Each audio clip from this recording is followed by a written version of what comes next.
An aging widow adopts a stray cat, not realizing it will unlock a hidden inheritance. Wasn't the title of any fairy tale Eleanor Bishop had ever read to her grandchildren, and yet here she was, living a story that seemed too serendipitous to be real. The autumn wind rustled through the maple trees surrounding her Victorian home, scattering amber leaves across the wraparound porch where she sat alone, a weathered shawl pulled tight around her shoulders. 6 months, 2 weeks, and 3 days. That's how long Thomas had been gone. Eleanor's arthritic fingers absently twisted the gold band she still wore, the metal worn thin from 47 years of marriage. The emptiness of the house behind her seemed to breathe with its own hollow rhythm, inhaling memories, exhaling loneliness. The porch swing creaked beneath her, a sound that had once been the background music to evening conversations with Thomas. Now it just marked time, like a metronome counting beats in a song no one was playing anymore. "I should probably go in," she murmured to no one.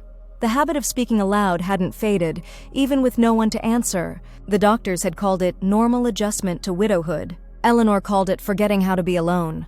As she gathered her teacup with trembling hands, a flash of movement caught her eye.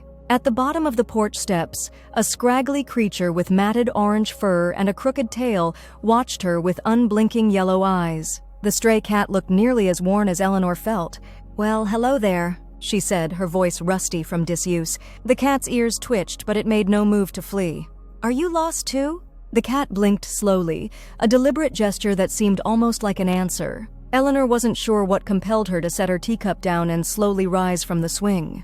Her knees protested as she made her way down the steps, one hand gripping the railing Thomas had installed when her arthritis had first begun to limit her mobility. "I don't have any proper cat food," she told the creature, stopping 2 steps from the bottom. "But I might have some tuna." The cat regarded her with what Eleanor could only describe as dignified caution. Its ribs showed through its dirty fur, and one ear was notched, telling stories of hard-won survival.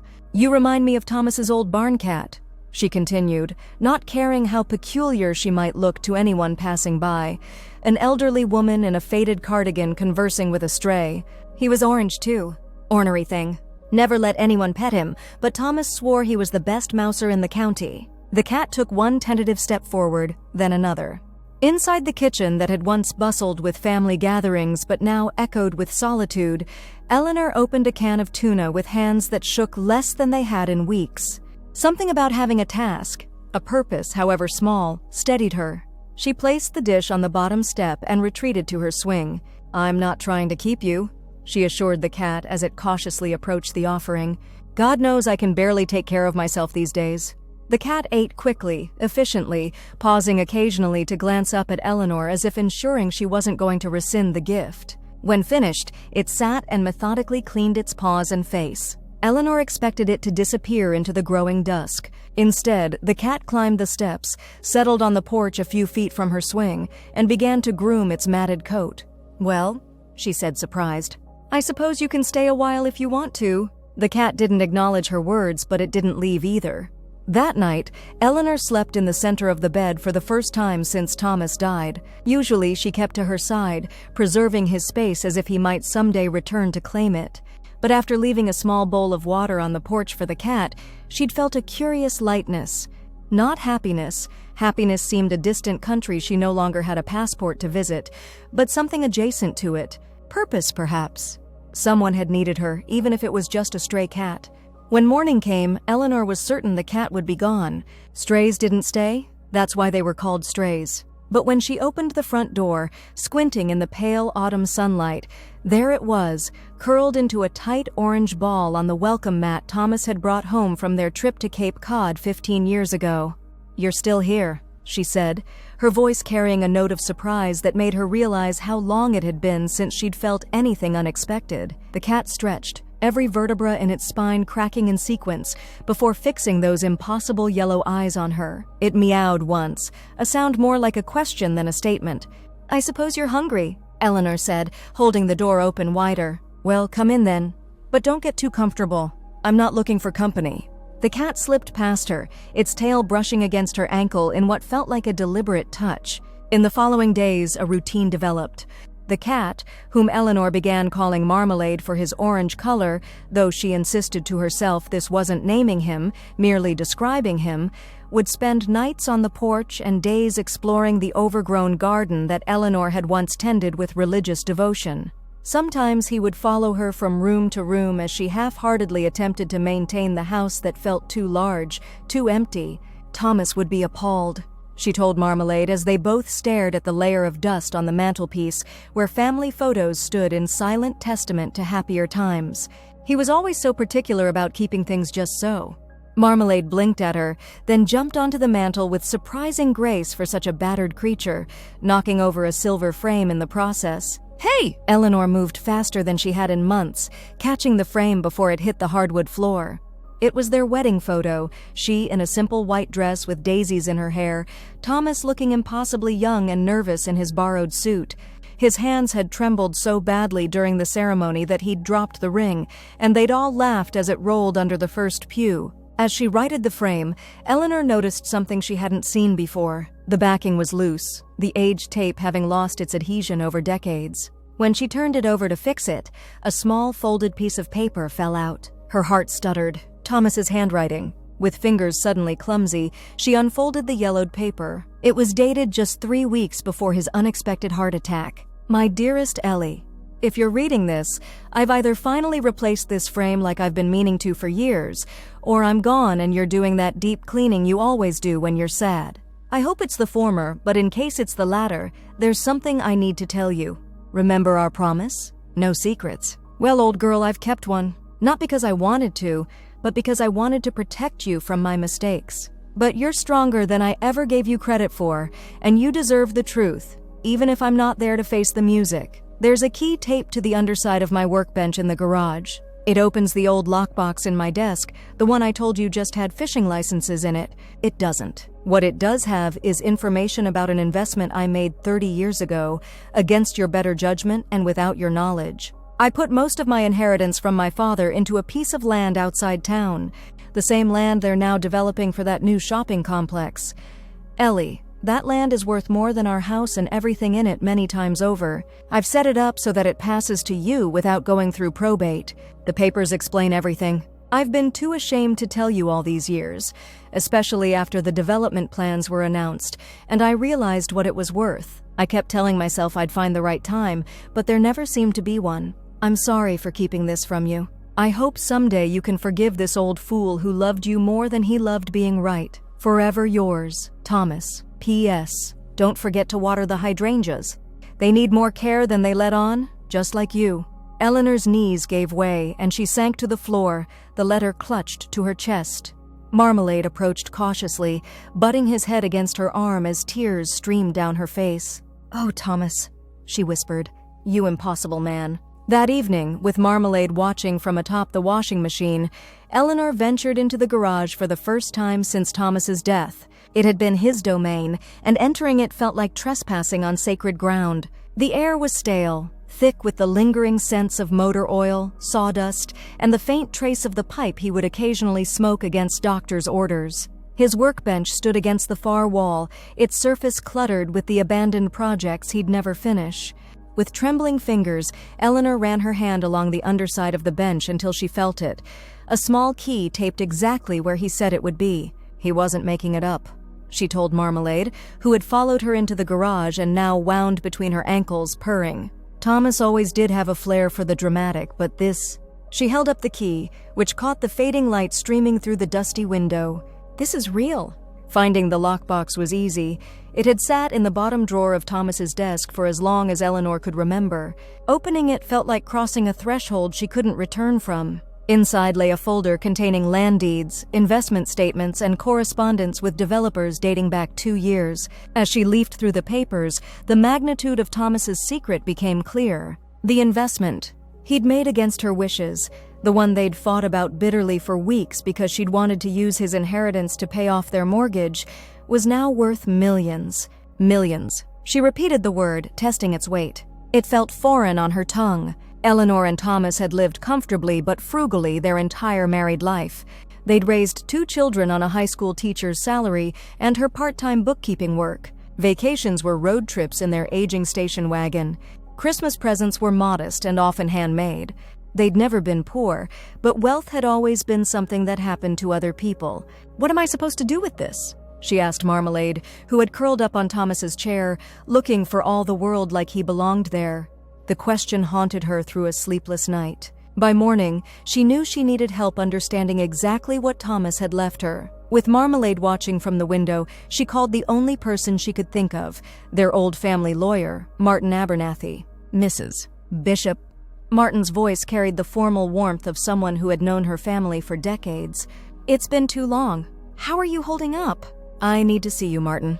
It's about Thomas. He left something unexpected. 2 days later, Eleanor sat across from Martin in his wood-paneled office, the folder of documents spread between them. Marmalade, who had refused to be left behind, yowling pitifully when she tried to leave him at the house, sat in a patch of sunlight near her feet. I never thought I'd see you with a cat, Eleanor, Martin observed, adjusting his reading glasses. Thomas always said you were strictly a dog person. He's not mine, Eleanor said automatically, though even to her own ears the protest sounded hollow. He's just staying with me for a while. Martin nodded, his attention returning to the documents. Well, Thomas certainly managed to surprise us all. This property, he tapped a satellite map showing a large tract of land at the edge of town, is indeed in the final stages of a development deal. And yes, as the sole beneficiary, it all belongs to you now. But why didn't he tell me? The question that had been circling her mind finally escaped. We told each other everything. At least I thought we did. Martin leaned back, removing his glasses. His eyes were kind behind the momentary impressions they left on his nose. Eleanor, I've known Thomas since college. He was many things. Brilliant, stubborn, fiercely loyal, but he was also a man who hated admitting when he was wrong. And from what I gather, this investment was a point of contention between you two. Eleanor nodded, remembering the arguments. I thought it was reckless. We had a mortgage, 2 kids in high school headed for college. Sinking all that money into undeveloped land seemed like madness. And if it had failed, it would have been, Martin said gently. I suspect he couldn't bring himself to tell you when it started to pay off because he'd have had to admit he did it against your wishes in the first place. Then, as the years passed and the value increased, the secret became too big to easily confess. Marmalade stretched and moved to Eleanor's side, pressing against her ankle. The warm weight of him anchored her somehow. So what happens now? She asked. That, my dear, is entirely up to you. The drive home was quiet, save for Marmalade's occasional investigative meows from inside the cat carrier Eleanor had hastily purchased at the pet store after Martin's receptionist pointed out she couldn't simply carry a cat around town in her arms. Eleanor's mind whirled with numbers and possibilities that seemed too vast to comprehend. I'm a millionaire, she told Marmalade as she unlocked her front door. The words sounded absurd, like she was playing make-believe. A 72-year-old widow with arthritic hands and a house that's falling apart around her, and suddenly I have more money than I could spend in 3 lifetimes. Marmalade, released from his carrier, immediately began a thorough inspection of the house, as if checking that nothing had changed in their absence. You know what the truly ridiculous part is? Eleanor continued, following the cat into the kitchen. I'm angry with him. All those years pinching pennies, worrying about how we'd manage in retirement, and he knew and he said nothing. She filled Marmalade's water dish. When had she started thinking of it as his? And then stood at the sink, staring out at the garden. The rose bushes needed pruning. The bird feeder Thomas had built hung empty. The whole property carried the slight air of neglect that comes when grief makes mundane tasks seem impossibly difficult. What would you do? She asked Marmalade, who was now weaving between her legs. If you suddenly had more money than you knew what to do with? The cat predictably offered no answers. But as Eleanor prepared a simple dinner, soup from a can, toast, tea, the question persisted. What would she do? What could she do? That night she dreamed of Thomas. Not the gray-haired, slightly stooped man who'd kissed her goodbye on that last ordinary morning, but the young teacher with laughing eyes who'd proposed to her on the pier at sunset, so nervous he'd nearly dropped the ring into Lake Michigan. Why didn't you tell me? She asked him in the dream. Dream Thomas smiled the crooked smile that had made her fall in love with him half a century ago. Because you needed to find it on your own terms, Ellie girl. That makes no sense, she protested. Doesn't it? He gestured around them, and suddenly they were standing in their living room, not as it was now, but as it had been when they first moved in. Paint samples on the walls, boxes everywhere, their whole life together waiting to be built. Some gifts can only be received when you're ready for them. Eleanor woke with tears on her face and Marmalade curled against her side, his rumbling purr vibrating against her ribs. Outside, rain pattered against the windows, and in the gray morning light, she felt something shift inside her, a door opening to a room she hadn't known existed. Over breakfast, during which Marmalade received his own small portion of scrambled eggs, Eleanor made a decision. She would drive to the property. She needed to see what Thomas had kept secret for so long. The land sat at the edge of town, where suburban sprawl gave way to rolling countryside. Once farmland, it had remained undeveloped while the town gradually expanded around it. Now, according to the papers Martin had explained to her, it was slated to become Riverside Commons, a mixed-use development with shops, restaurants, and luxury condominiums. Eleanor parked her aging sedan at the edge of the property near a sign announcing the future development. Marmalade, who had once again refused to be left behind, peered curiously from the cat carrier in the passenger seat. "This is it," she told him, turning off the engine. All 160 acres of Thomas's secret. The rain had stopped, leaving behind a mist that clung to the tall grasses and softened the edges of the world. Eleanor released Marmalade from his carrier, hoping he wouldn't bolt, but he seemed content to explore the immediate vicinity as she walked the perimeter of what would soon be a construction site. It was beautiful in a wild, untamed way, nothing like the manicured gardens Eleanor had always preferred. Thistle and Queen Anne's lace grew in abundance. A small stream cut through one corner of the property, feeding into the river that gave the future development its name. As she walked, Eleanor tried to see what Thomas must have seen all those years ago. Not just land, but potential. Not just acres, but a future. He was right, she admitted aloud. Marmalade, who had been stalking something in the tall grass, looked up at her voice. "I wouldn't have understood back then. We were struggling to make ends meet, and he was thinking decades ahead." Near the center of the property stood a single ancient oak tree, its massive branches creating a cathedral of leaves above her head. Eleanor placed her palm against its rough bark, feeling the living heartbeat beneath her fingers. "This tree has been here longer than both of us," she mused. "I wonder if they'll keep it when they build the shops." The thought troubled her more than she expected. Something about bulldozing this peaceful place to make room for concrete and commerce felt wrong, even if it would make her wealthy beyond imagination. As if sensing her disquiet, Marmalade appeared at her feet, something clutched in his mouth. He dropped it at the base of the tree, a small blue feather. "What's this? A gift?" Eleanor bent with effort to retrieve it. "Are you a hunter as well as a beggar?" Marmalade blinked slowly, then turned and trotted toward a dense patch of underbrush. He paused, looking back at her expectantly. "You want me to follow you?" Eleanor chuckled. "I'm too old for games, cat." But Marmalade was insistent, meowing loudly before disappearing into the brush. Sighing, Eleanor picked her way carefully through the wet grass. She found the cat sitting beside what appeared to be the remnants of a small stone structure, nearly reclaimed by nature. Moss covered the crumbling walls, and saplings grew through what might once have been a floor. "What is this place?" Eleanor wondered aloud, carefully stepping over a fallen beam. In the center of the ruins, protected from the elements by a partially intact roof, stood a stone pedestal. Atop it sat a metal box, green with verdigris but still intact. Eleanor's heart raced as she approached it. The box was locked, but the mechanism was simple and yielded easily to pressure from her house key. Inside lay another letter, this one sealed in plastic to protect it from the elements, along with a small velvet pouch. The handwriting on the letter was Thomas's. "My dearest Eleanor, if you're reading this, then two things have happened. I'm gone, and you've found Marmalade. Yes, I know about the cat. In fact, I arranged for him. Let me explain. When I knew my time was growing short, yes, I knew. The doctors told me 6 months, though I couldn't bear to tell you. I made arrangements, old Mrs. Finch down the road has a daughter who works at the animal shelter. I asked her to keep an eye out for a special cat, one who needed a home as much as I knew you would need companionship. Marmalade, that's what they called him at the shelter, though you can rename him if you like, was scheduled to be euthanized the day after I visited.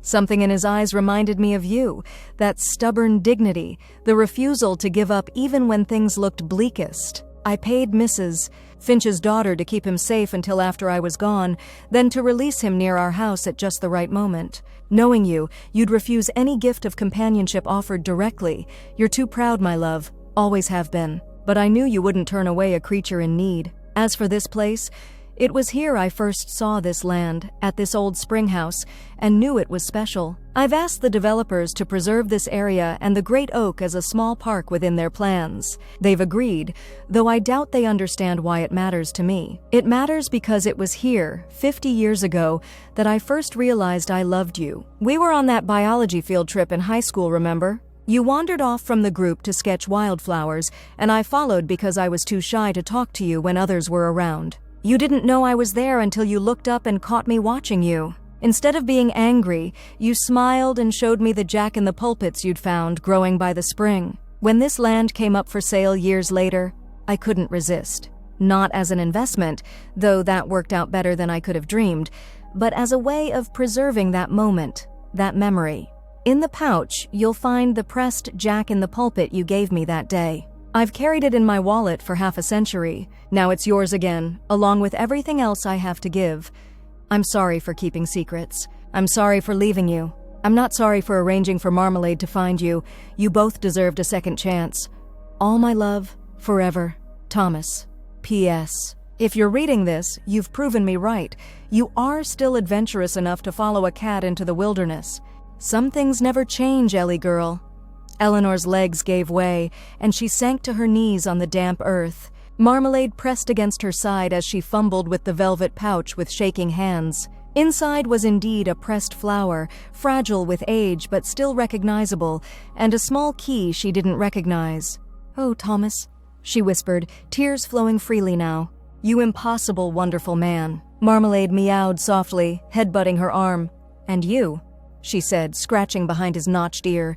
"You were his final gift to me. His last act of love." The cat purred, eyes closing in contentment. As the mist began to burn away under the strengthening sun, Eleanor sat amid the ruins, the letter in her lap and Marmalade at her side. For the first time since Thomas's death, the ache in her chest felt different. Not gone, but transformed into something that could coexist with moments of joy. The key, she discovered when she returned home, opened a safety deposit box at their local bank. Inside were more documents, detailed plans for the development, correspondence with local environmental groups, and most surprisingly, a foundation Thomas had established in both their names. The Thomas and Eleanor Bishop Community Trust was fully formed but unfunded, waiting for the proceeds from the land development. Its mission, to provide educational scholarships, support for the local animal shelter, and preservation of green spaces within the growing town.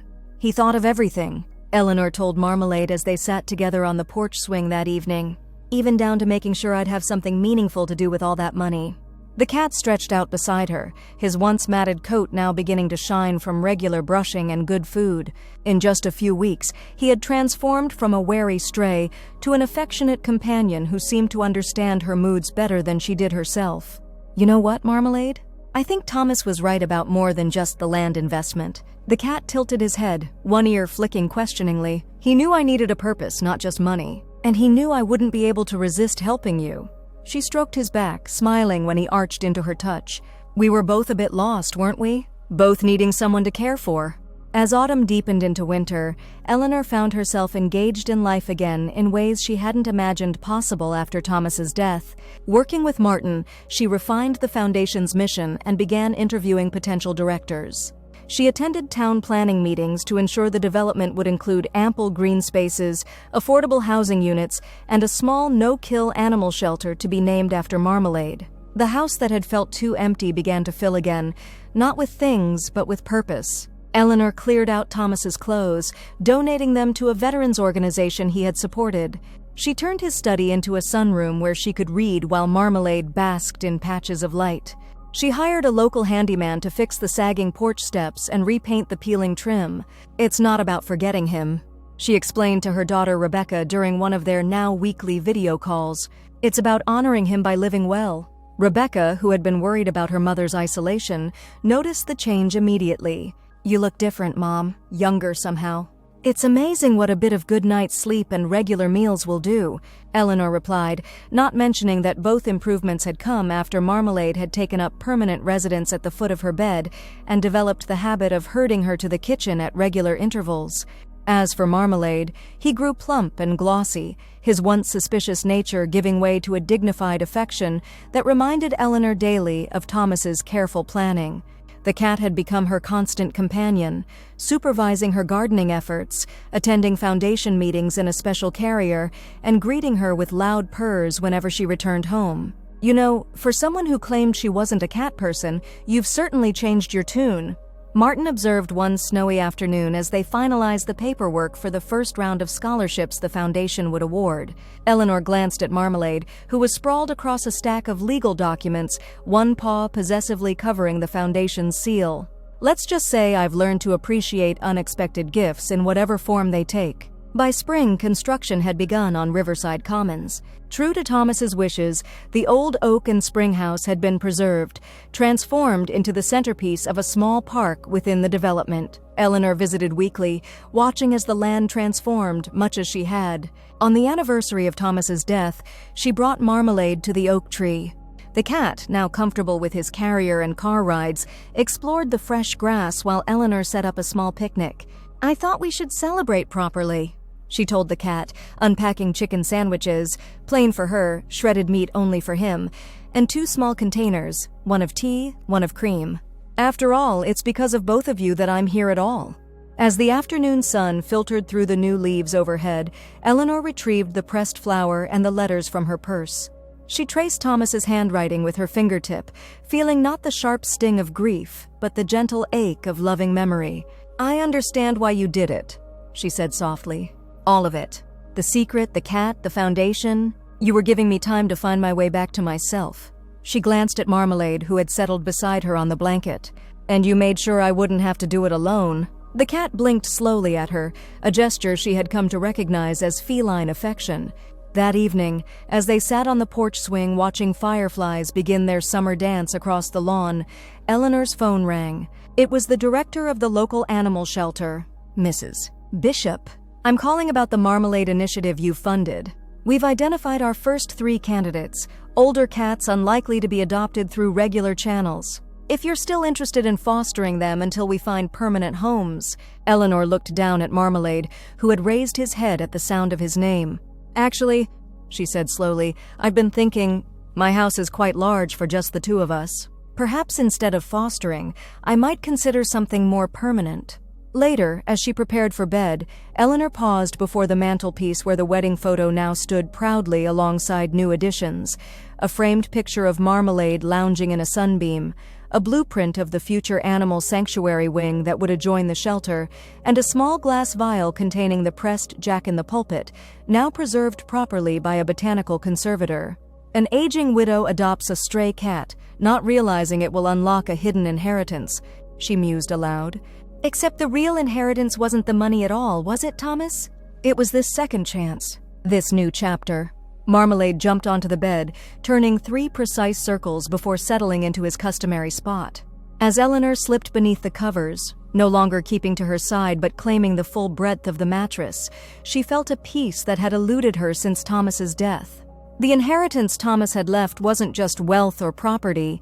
It was the understanding that life could still hold meaning, that love could take new forms, that purpose could be found in unexpected places. Through Marmalade, Thomas had given her permission to live fully again, not despite her grief, but alongside it.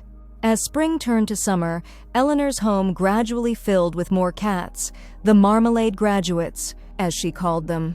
Old cats, unwanted cats, cats with health issues or behavioral quirks that made them unadoptable.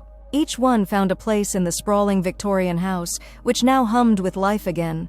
The foundation flourished as well. The first class of Bishop scholars, 8 local students who otherwise couldn't afford college, sent Eleanor regular updates from their respective universities.